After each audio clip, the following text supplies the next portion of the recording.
Today I'm going to begin by talking about group psychology, first reviewing Freud's theory of group psychology as set forth in Group Psychology and the Analysis of the Ego, published in 1921, and then later today turning to Bion's work, published in Experiences in Groups. So turning to Freud, first of all, let's note that year of publication, 1921.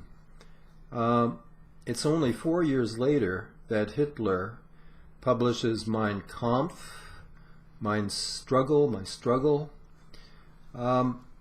Reading Freud's group psychology, I've always felt I could almost hear the Nazis marching in the streets as they began to do a few years after Freud's publication in 1921.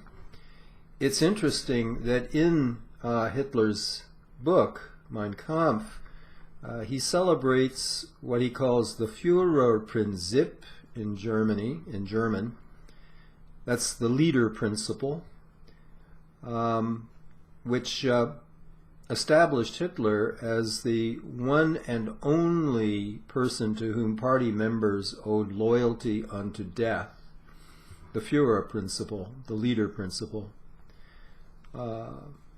Germany had been hard hit, of course, by the Depression, 1929, 1930, and 3 years later, in 1933, Hitler was appointed Chancellor of Germany, and we know what follows from that.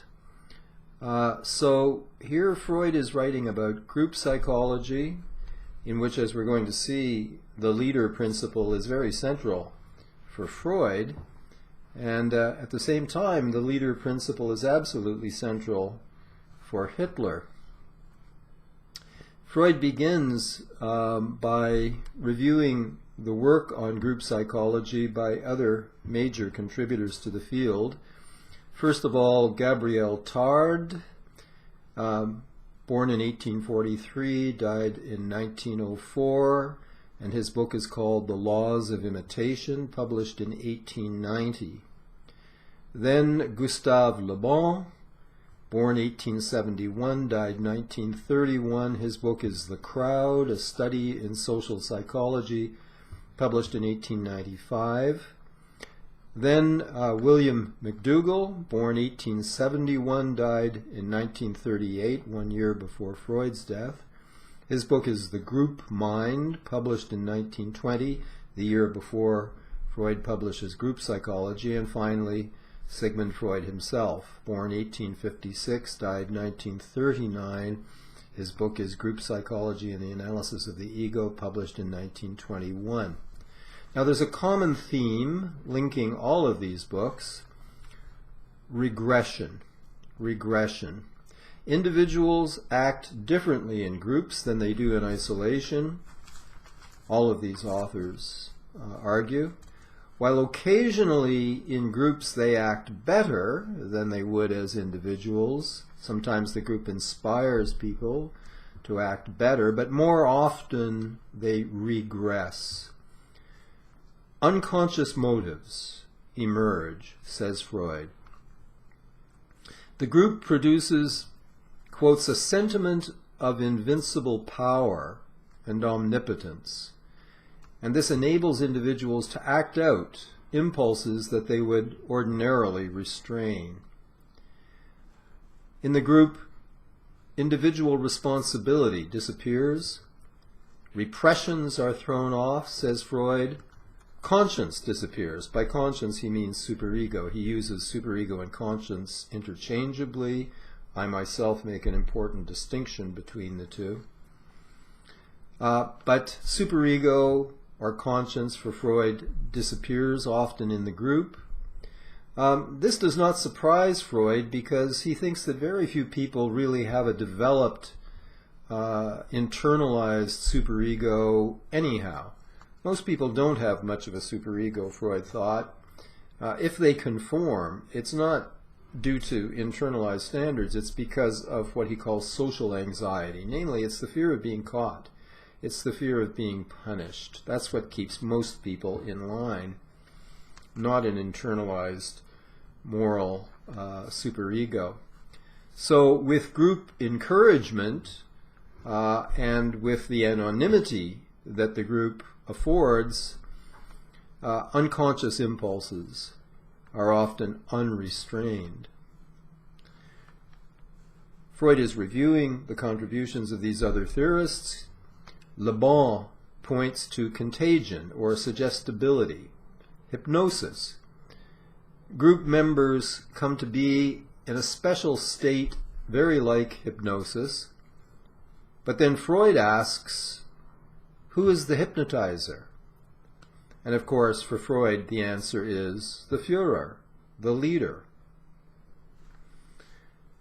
Freud agrees with Le Bon's description of this regression that happens in groups. There is a lowering of intellectual ability. People become impulsive. The group is intense, but it has no perseverance. There is this sense of omnipotence.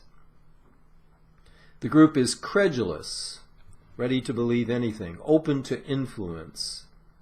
There is no critical faculty. Critical thinking disappears. Group members think in images. In Lacanian terms, we would say the imaginary, or rather than the symbolic, prevails. There is no doubt. There is no uncertainty. In groups, people go to extremes. There's no middle ground. In Kleinian terms, this is the paranoid schizoid position, where splitting predominates, all good, all bad, black and white. In order to influence the group, one must exaggerate, repeat. One must paint in the most forcible colors. The group is intolerant. It respects force. It's only slightly influenced by kindness. It tends to see kindness as weakness. The group wants to fear and be ruled by a master. In the group, inhibitions fall away, and the cruel and the brutal, destructive impulses rise. As we've seen, sometimes the group can raise moral standards and achieve great things through self-abnegation and unselfish devotion to the group. But intellectual ability is always lowered. If occasionally moral standards can be raised, intellectual ability is always lowered. And whether moral standards are raised or not depends on the point of view in which you look at this. Sometimes the group will produce self-abnegation and unselfish devotion to the group, but the group might be engaged in mass killing. So whether that's a raising of moral standards or not depends definitely on your point of view.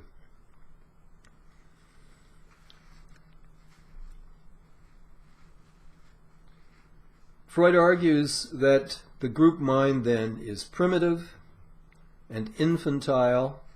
Contradictions can exist side by side. This is Freud's primary process thinking, as distinct from the logical secondary process thinking, the rational thinking of everyday life. That disappears. The primary process, this primitive form of thinking, takes over. People believe in the magical power of words and formulas. And here's a quotation from Freud, "And finally, groups have never thirsted after truth. They demand illusions and cannot do without them. They instantly give what is unreal precedence over what is real.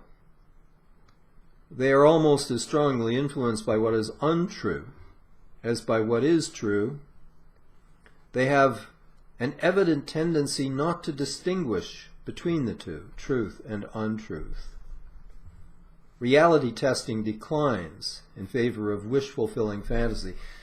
That has a chilling ring today in what some people, since the election of Donald Trump, are calling a post-truth era. Certainly, this quotation from Freud points to phenomena that we see vividly around us these days. They give what is unreal precedence over what is real. They're almost as strongly influenced by what is untrue as by what is true.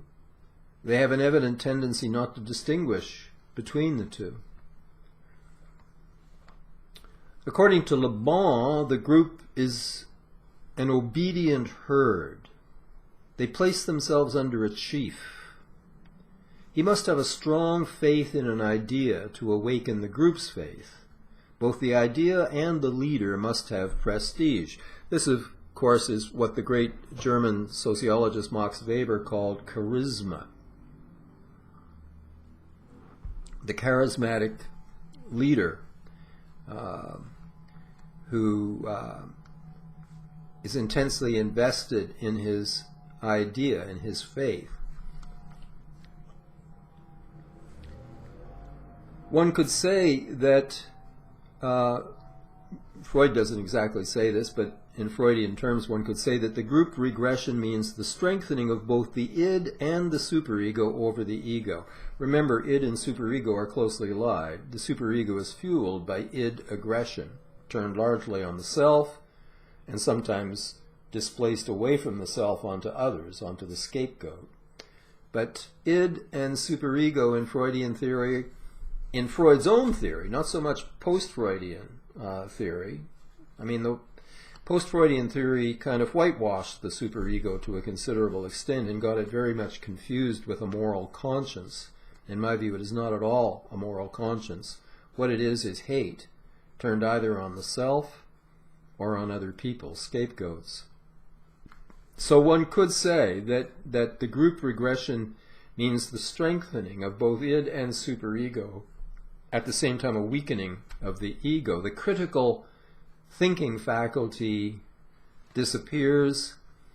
Impulsiveness and cruel moralism intensify. Both sadistic and masochistic impulses emerge. Masochistic submission to a leader. Sadistic impulses to attack the other, othering, the scapegoating process. Okay, at this point in chapter 3, Freud shifts gears a bit and he adopts William McDougall's insight that all of this regression applies only to the unstructured, not to the structured group. So let's compare and contrast the two. The unstructured group is short-lived. It's a crowd. It has no organization. It's emotional, impulsive, violent, fickle, suggestible. It's like an unruly child. So our example of the unstructured group could be a lynch mob. A lynch mob. They rise up. They have no patience for law and order. They don't want to wait for a trial. They feel they know who's guilty. They break into the jail. Otherwise decent people, the guy who usually runs the hardware store, he brings a rope. Someone else brings a ladder. They find a tree. And a hanging occurs. And then everybody goes home.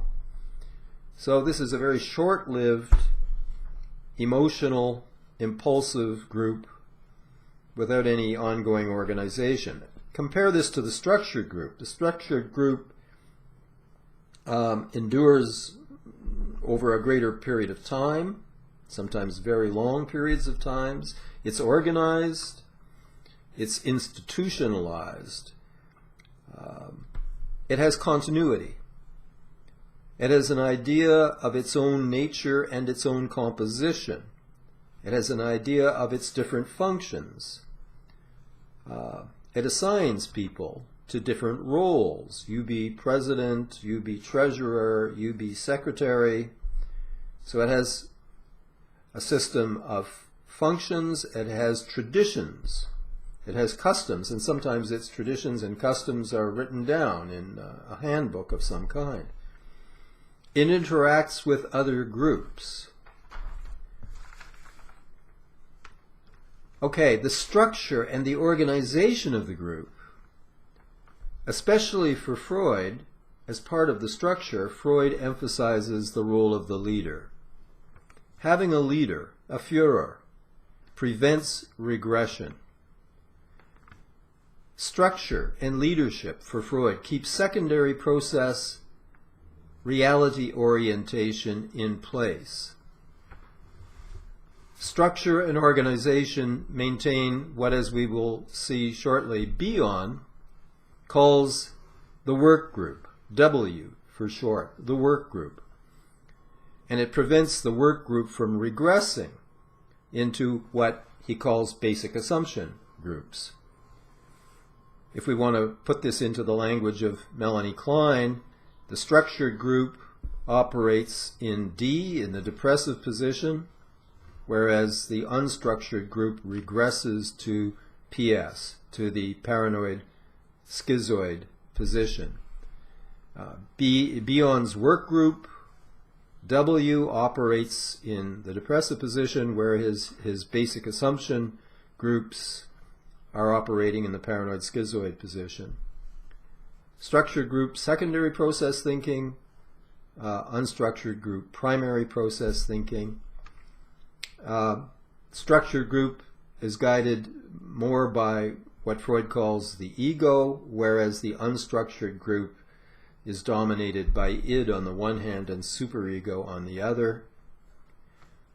Let's make this contrast between the structured and the unstructured. Let's use the illustration of the difference between mobs, like that lynch mob, and what, at least in North America, is known as the mob. The mob is organized crime. There are structures, leaders, roles, rules, rituals. The mob, quite distinct from these temporary, highly emotional and pretty irrational groups called mobs. Okay, Freud really emphasizes the role of the leader. And it's very significant then that his choice of two examples of structured groups are, on the one hand, the church, and on the other, the army. Both have a leader, Christ, on the one hand, and the commander-in-chief on the other. Both of these structured groups are high in authority and on rather authoritarian leadership. Freud thinks other students of group psychology have underestimated the role of the leader.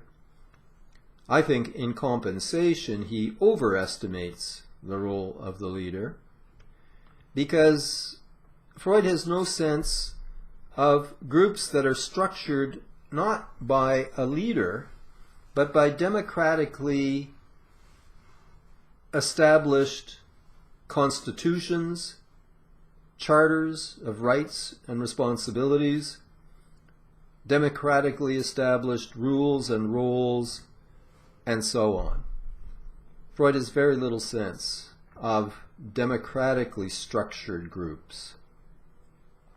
His overall model is a master-slave model, and this is quite consistent with his patriarchal, authoritarian, and hierarchical conception. Basically, this is a dominance-submission model. And this, of course, is the way he organized the International Psychoanalytic Association along these patriarchal, authoritarian, and hierarchical lines.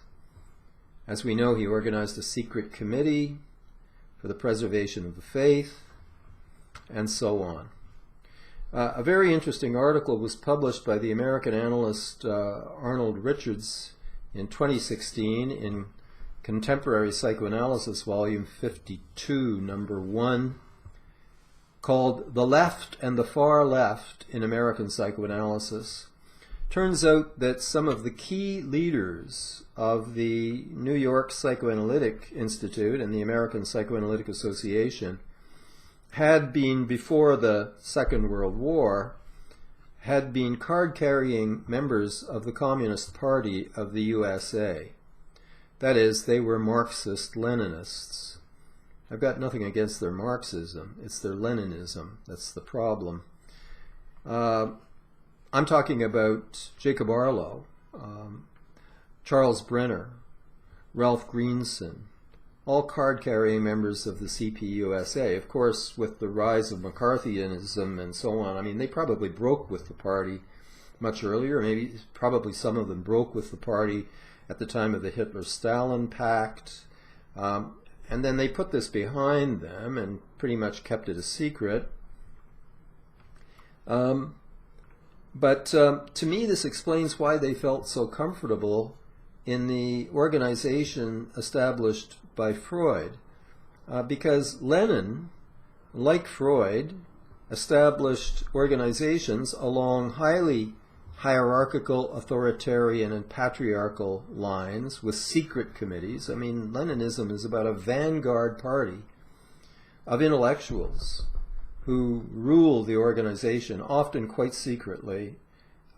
Freud's secret committee is essentially the same kind of idea.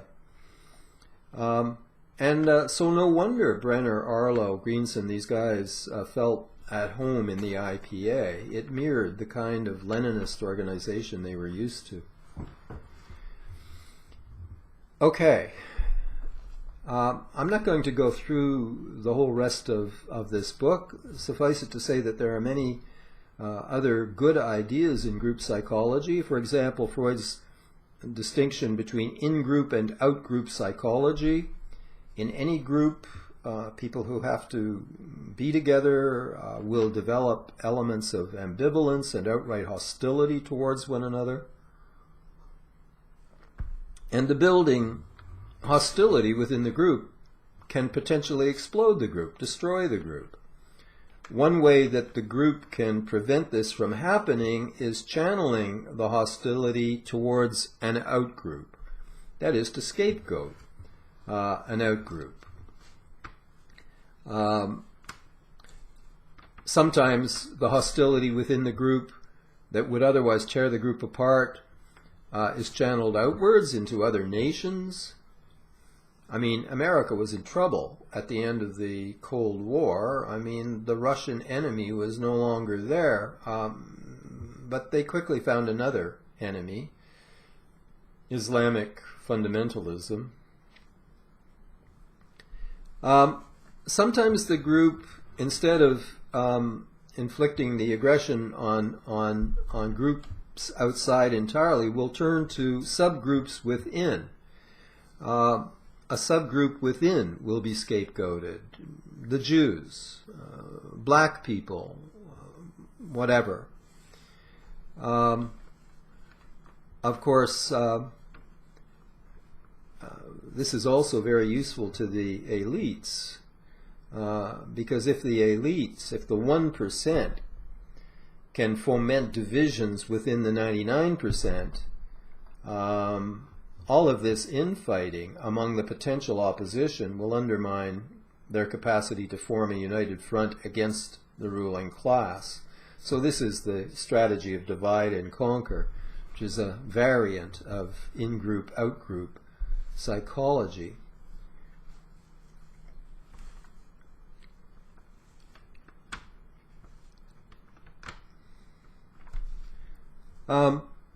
Also, in group psychology, Freud makes an important contribution to object relations theory. A lot of people think that object relations theory was founded by post-Freudians. Not true. Freud is the first ego psychologist, and he's also the first object relations theorist. This becomes most evident probably in 1917 in Mourning and Melancholia, where Freud begins to use the concepts of introjection. An object from the external world is introjected, taken into the internal world, and often identified with.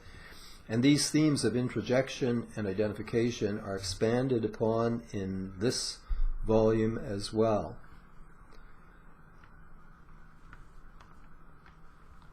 And Freud distinguishes between identification, or introjection into the ego, on the one hand, and introjection of an object into the superego. This is an important distinction. When, say, the leader is introjected into the ego, this results in an identification. The group member now identifies with the leader, as do other group members, and through this common identification with the leader, there's an identification with each other, and this holds the group together to some degree. But when there is introjection into the superego, we have a much more dangerous process. The leader is introjected into the superego. It's as if now the leader is the leader comes to replace the superego. The leader colonizes the superego. I put the leader in the place of my superego.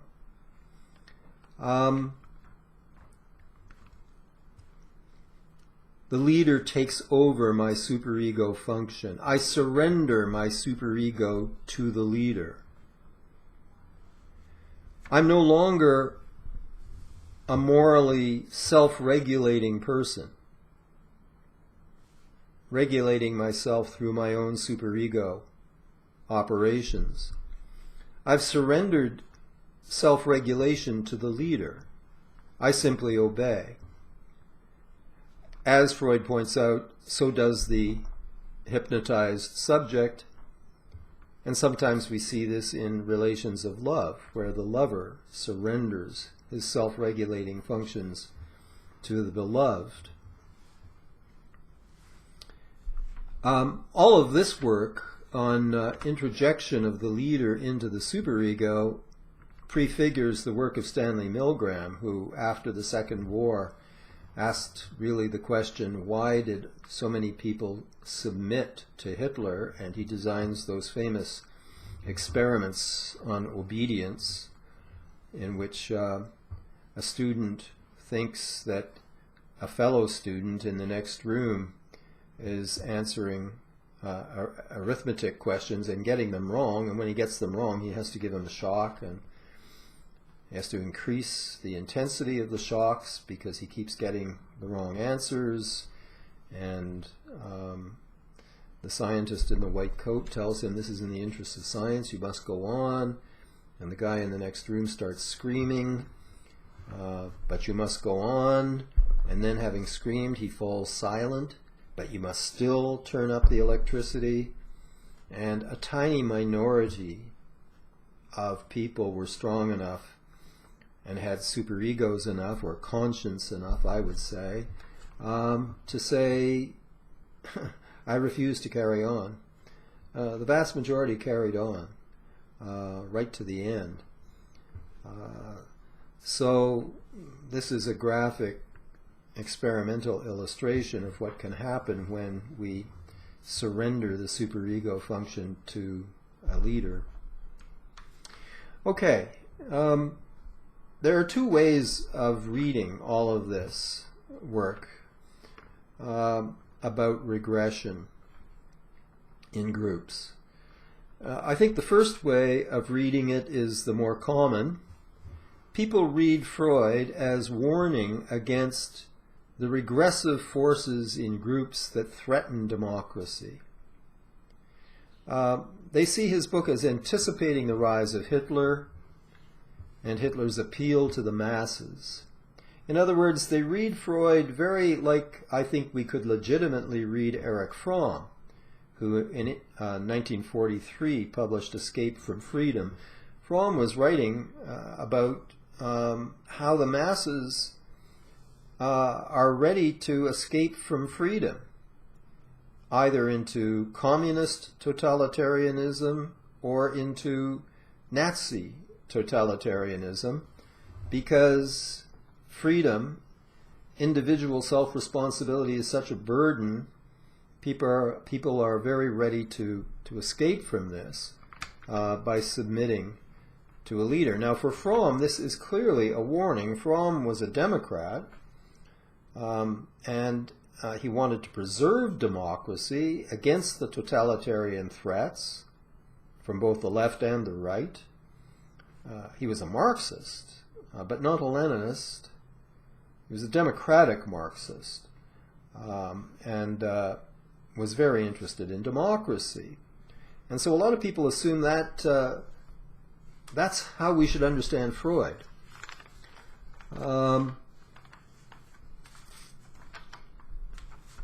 This is how Freud is commonly understood, but I feel this reading is inaccurate.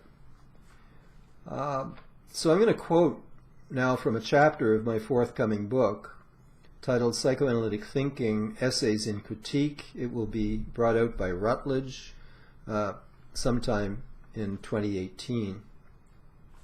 Quotes, "Today it is the fashion among liberal-minded psychoanalysts to advance the wishful illusion that due to his support for free clinics," Danto, 2005, writes about Freud's support of free clinics for the poor, and due to his support, Freud's support for some degree of income redistribution grounded in his own experience of poverty as a child, that Freud therefore was at the very least a liberal, if not a social democrat. Richards, in that article, tries to make the case that Freud is a social democrat.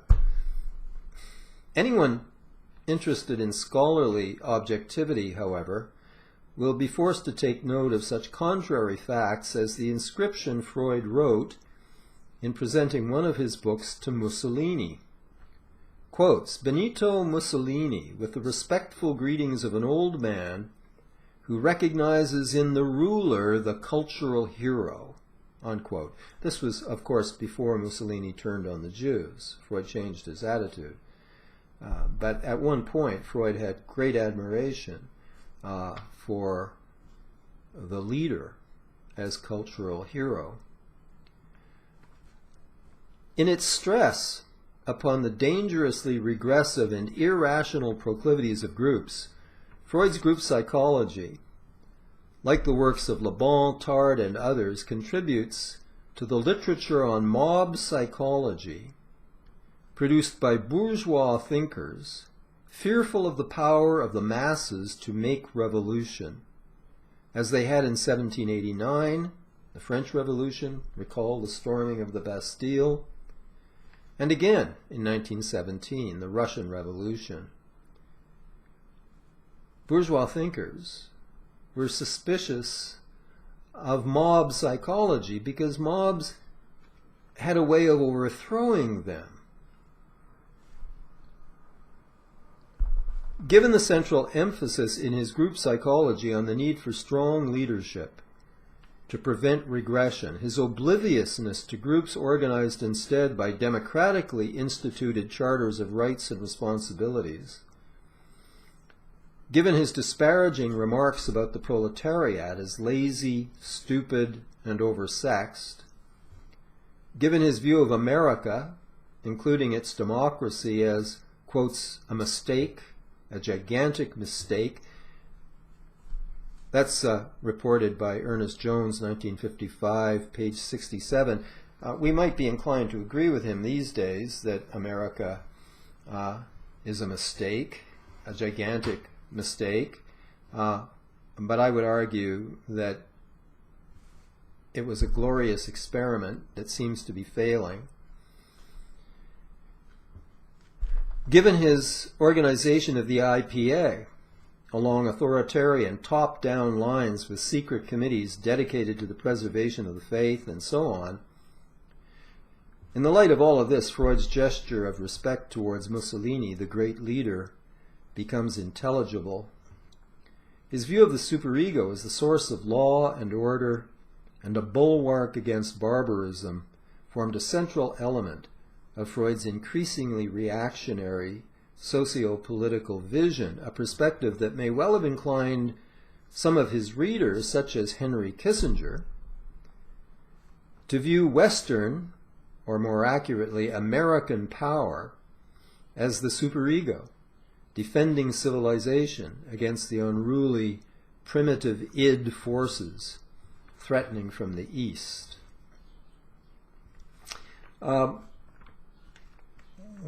writer who really got this was Franz Alexander, psychoanalyst, trained in Germany,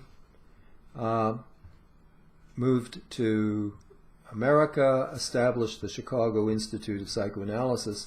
He wrote an introduction to the Bantam edition in 1960 of Freud's Group Psychology. And in this book, Alexander argued that while in neurosis the superego operates like a primitive absolute ruler, Führer, in maturity the superego can no longer be differentiated from the ego, which governs democratically. Essentially, he's arguing that the superego Freud described is a neurotic, authoritarian superego. In healthy people, in mature people, psychologically mature people, the superego is really not that distinguishable from the ego. That is, it rules rationally and democratically. I personally prefer to say that in maturity the superego is deconstructed and replaced by what I call the conscience, not the ego. But that's an argument that I have made in other places and other times. For Alexander, Freud's theory may apply to mob psychology, to unstructured groups, but not to groups that are organized, and organized not necessarily by the leader, as emphasized by Freud, as in his examples of the church and the army with central authority, but instead organized along democratic lines, organizations composed of independent, self-governing individuals who, if mature, have a very different attitude towards leaders. Mature people are not submissive towards leaders, but suspicious of them. Not submissive, but critical, watching them like a hawk, ready to throw them out of office, expecting them to be corrupt, ready to get rid of them. They may even set up a form of government characterized by checks and balances, as the original American experiment did. Checks and balances to help prevent anyone from achieving absolute power on the grounds that no one can be trusted with it, except perhaps the Lord, and he hasn't returned yet. Alexander points out that Freud's theory was highly influenced by his social milieu. He grew up in the Austro-Hungarian Empire, ruled by the Habsburgs, by Emperor Franz Joseph. He had no experience, really, with democracy. And this is reflected in his emphasis on leadership and authority. Bion, too, says that whereas Le Bon and others have ignored the role of the leader, in Bion's view, Freud exaggerates it. Bion points out that often, instead of the leader dominating the group, quite the reverse happens. When the leader doesn't lead the group in the direction the group wants to go, it simply dumps that leader and chooses a new leader who will take the group where it wants to go.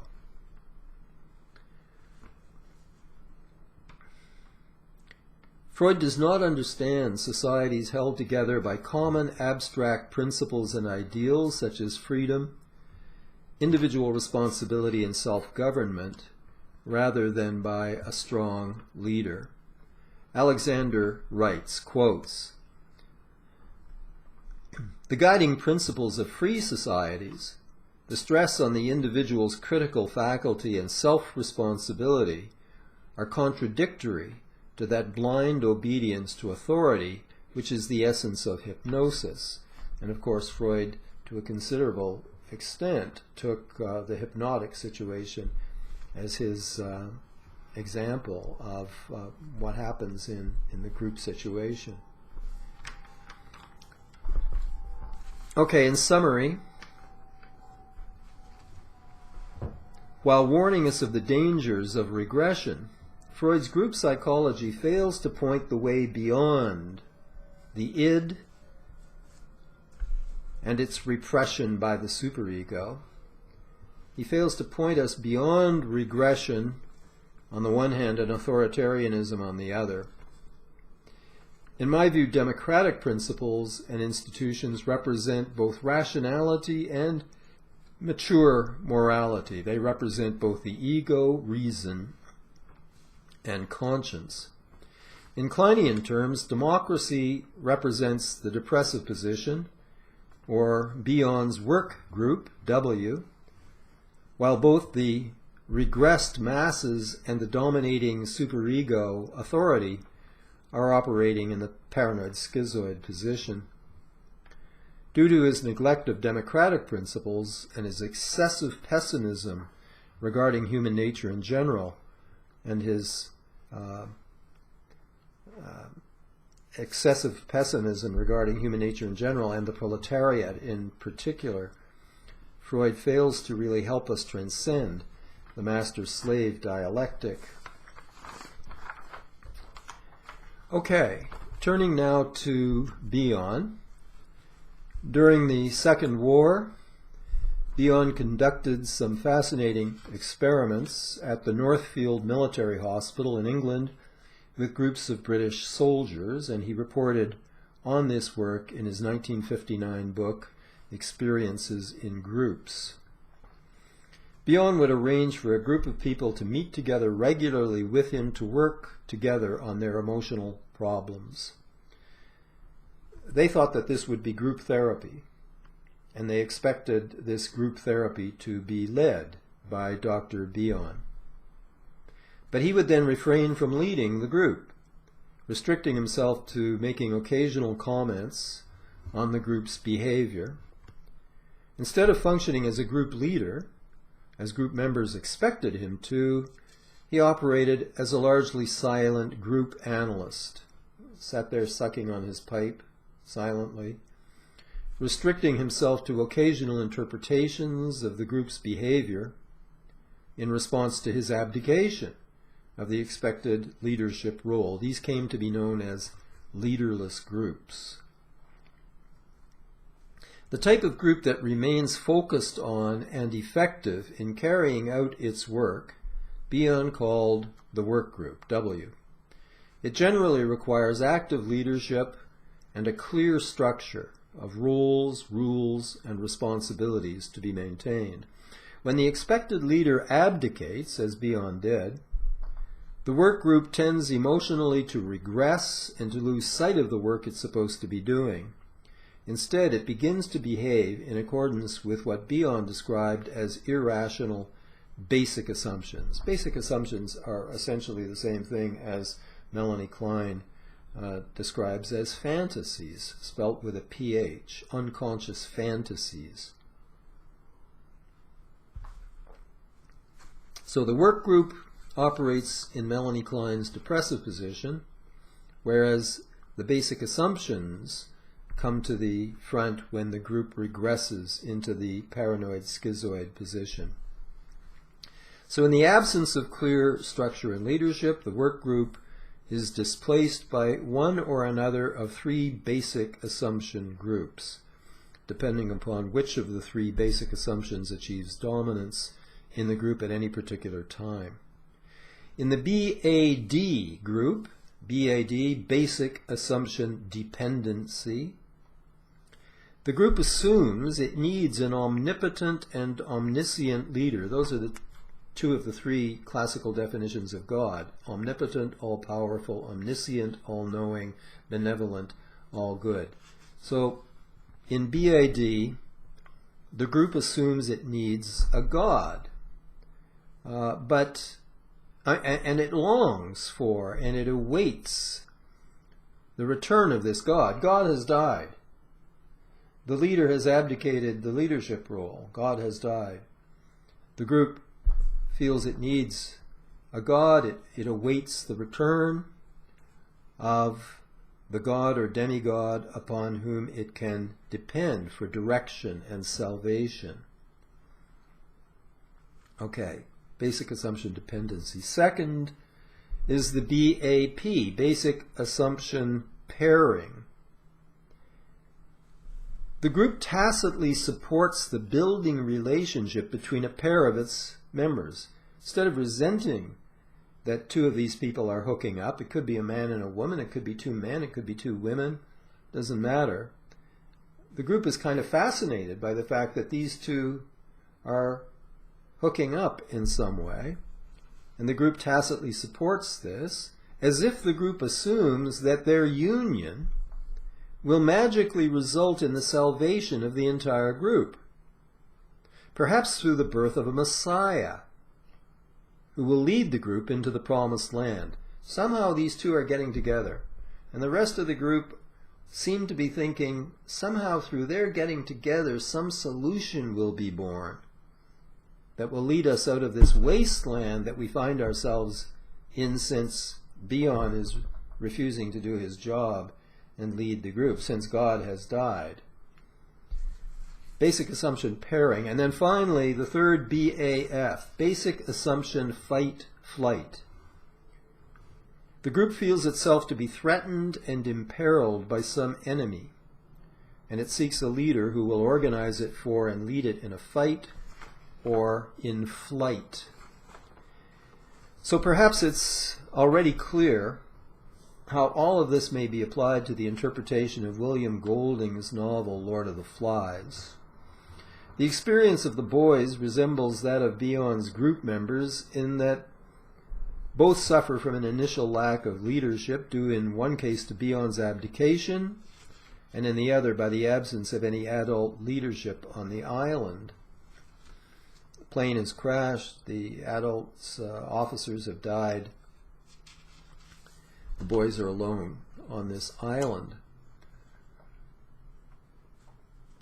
So one of the main points of Bion's work, and perhaps of Golding's novel, concerns the need human beings have for the security and sense of safety that's normally provided by competent leadership that is realistic, rational, and scientifically grounded, and for group organization and structure. In the most recent film version of Golding's novel, such technical competence and organization are symbolized at the end of the film by the Marine Corps rescuers, and in the actual story itself by the Cadet Corps, with its rules and leadership hierarchy.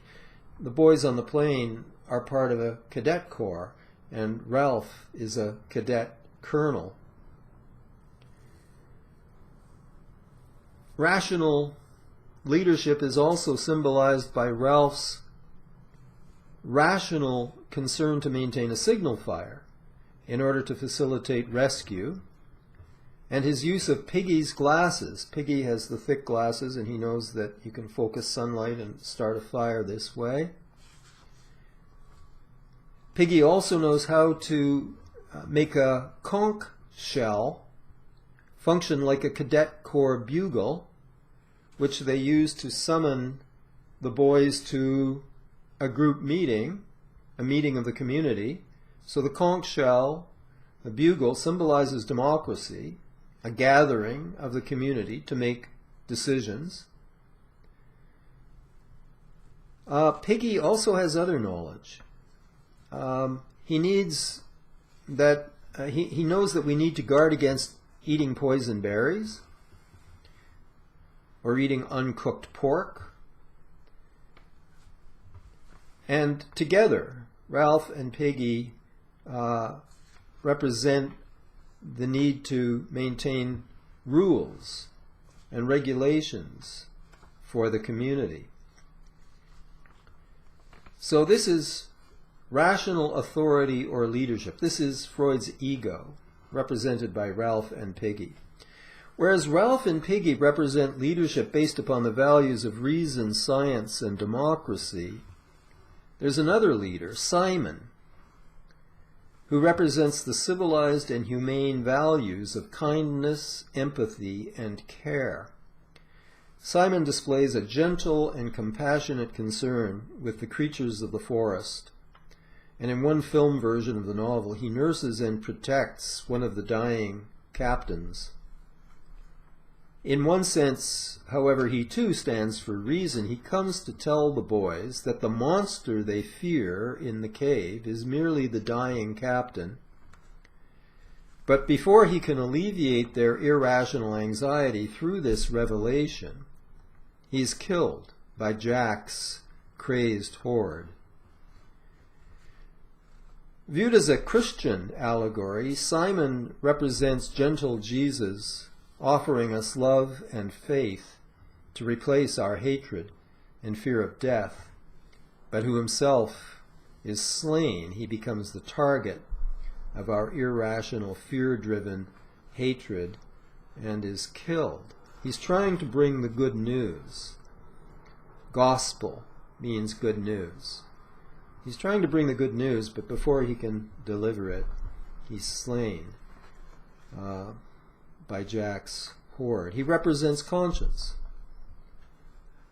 Ralph and Piggy represent the ego. Simon represents a truly moral conscience.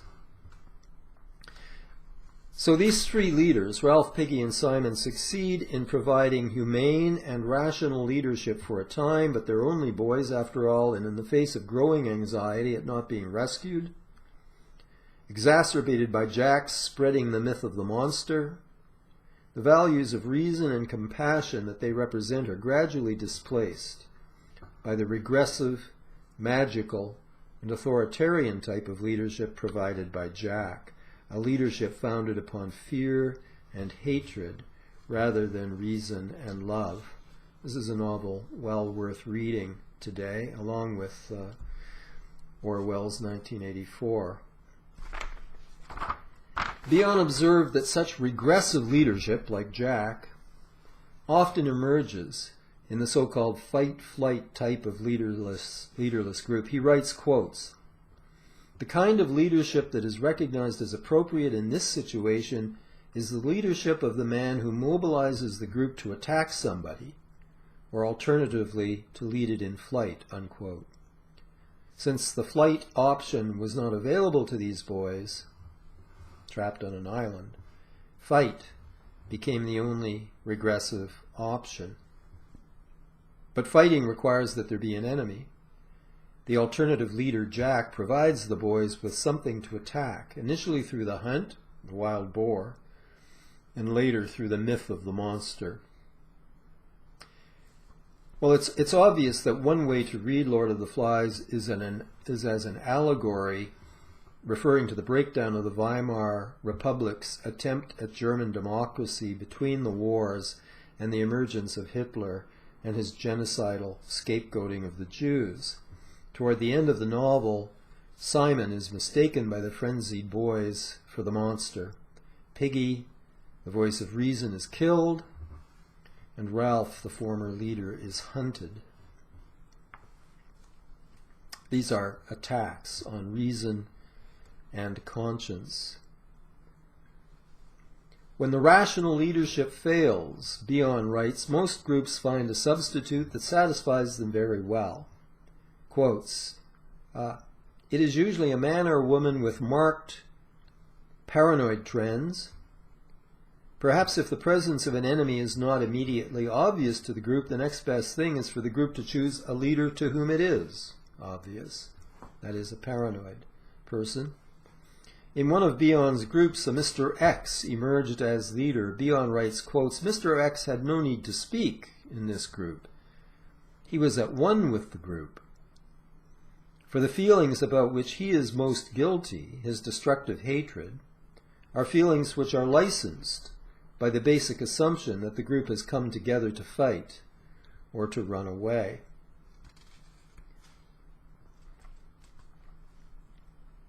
As the basic assumption of fight, flight, and magical thinking take over, the group comes to be more and more hostile to reason.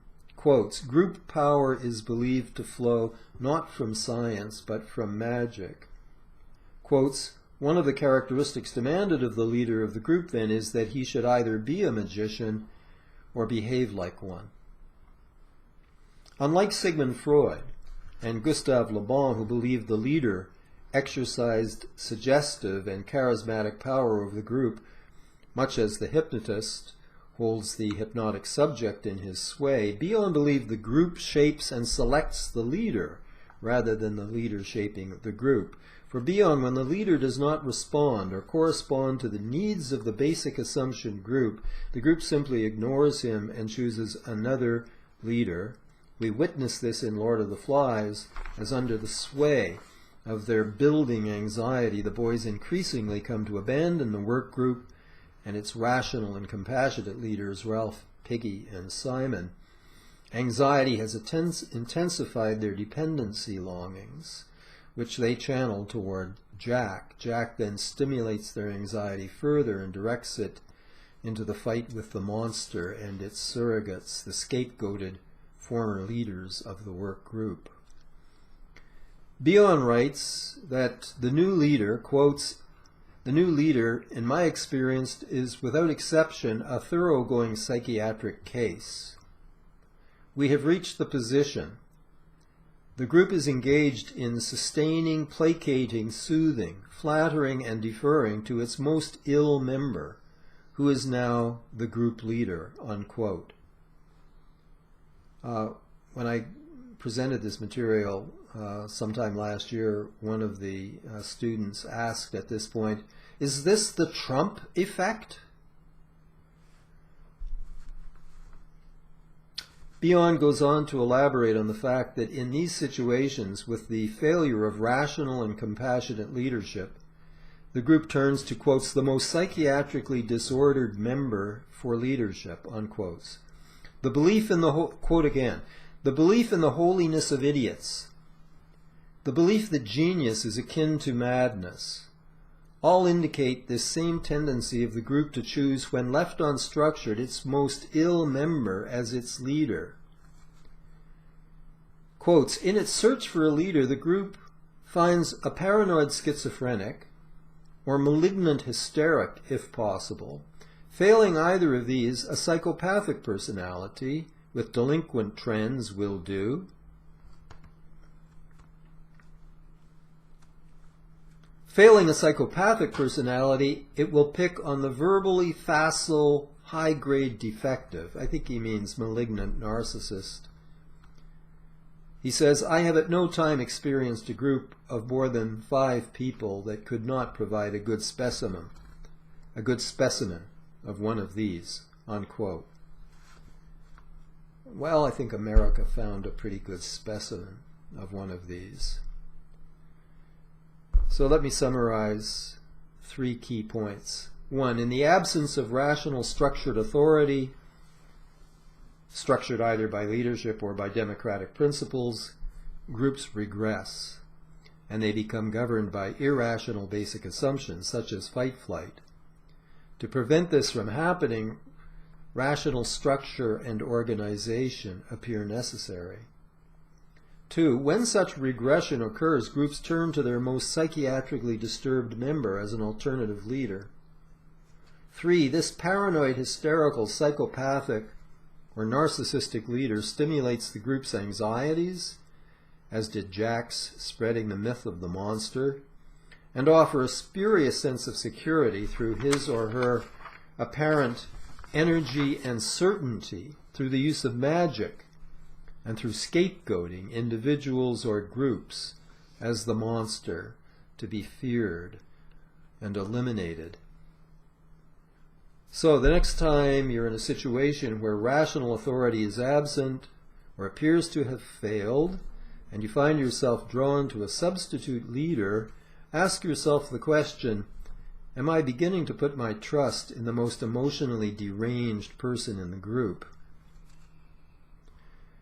In a broader sense, Bion's study of groups finds that they show the 2 levels of mental functioning Melanie Klein saw operating in the mind of every individual: a primitive layer characterized by magical and polarized all-good, all-bad thinking or splitting and dominated by hate, envy, and paranoid anxieties, the paranoid schizoid position, which corresponds to the basic assumption group, and a more civilized layer characterized by rational, reality-oriented thought and governed more by reason, gratitude, concern and love, depressive position. Just as individuals, we may regress under stress from D into PS, so may groups regress under stress from the work group to the basic assumption group. The moral of the story is that if we seek to prevent such regression, clear structure, rules, organization, and rational and compassionate leadership are required as are steps to alleviate anxiety and diffuse its power to bring about regression. Okay, let me end with critique. Bion, like Freud, is a rationalist. He emphasizes the rational far too much. Here Golding is more insightful because in addition to the rational leaders, Ralph and Piggy, Golding gives us Simon. Bion makes no place for Simon, really. Simon represents the good. I don't know whether Golding may have had in mind the Simon of the New Testament narrative, Simon of Cyrene, called the cross-bearer. He's the man who the Romans forced when Jesus could no longer carry the cross. He carried the cross to Golgotha. Simon of Cyrene. Maybe Golding had that in mind, I'm not sure. Rationality just is not enough. Rationality simply gives us a means and logic. If your end is to build a bridge, well, here's how you do it. But it doesn't tell you whether you ought to build a bridge or not. Rationality cannot specify ends, only means to ends. Rationality says nothing about the moral or immoral character of the ends that we choose to pursue. Secular humanism wants to believe that reason can specify reasonable ends, but it cannot do so, because reason cannot deduce an ought from an is. Reason and science are descriptive. They can't be prescriptive. Bion celebrates the work group, but the Nazis had very efficient work groups. The Blitzkrieg, very efficient work group. The death camps, very efficient at killing large numbers of people. One historian, Peter Vierek, described the Nazis as barbarians in jet planes. The rational ego can design and operate jet planes, but that doesn't prevent a barbarian from being the pilot. Ralph and Piggy are not enough. We need Simon. We need the one who brings love and healing, not just rational truth. Unfortunately, this one is often killed and scapegoated. But what I'm saying here is that Melanie Klein, I think, is superior to Bion, because Bion associates the depressive position with W, with the work group. Klein associates the depressive position not merely with rationality. She associates the depressive position with what Winnicott called the capacity for concern for the other, which is what Melanie Klein meant by depressive anxiety, not depression. In the depressive position, we don't get depression. We get depressive anxiety, which is concern, the concern that I may have harmed the other. And depressive anxiety or concern leads into my attempts to make reparation, to repair the harm that I've done. She also associates the move into the depressive position with gratitude as opposed to envy, with love and with reparation. All of this Golding symbolizes as Simon, and this is the theme that is missing in the work of Wilfred Bion. It's not entirely missing in Freud. Freud too is a rationalist, but in a few places, of course, Freud celebrates eros, love, over thanatos, hate. And in one place early on, in his 1914 essay on narcissism, Freud actually says we must begin to love if we are not to fall ill, and we must fall ill if we are unable to love. But that celebration of love, of Simon, is downplayed by Freud in much of his work. It's not absent, but it's downplayed in favor of Freud's overall celebration of reason and rationality. Okay.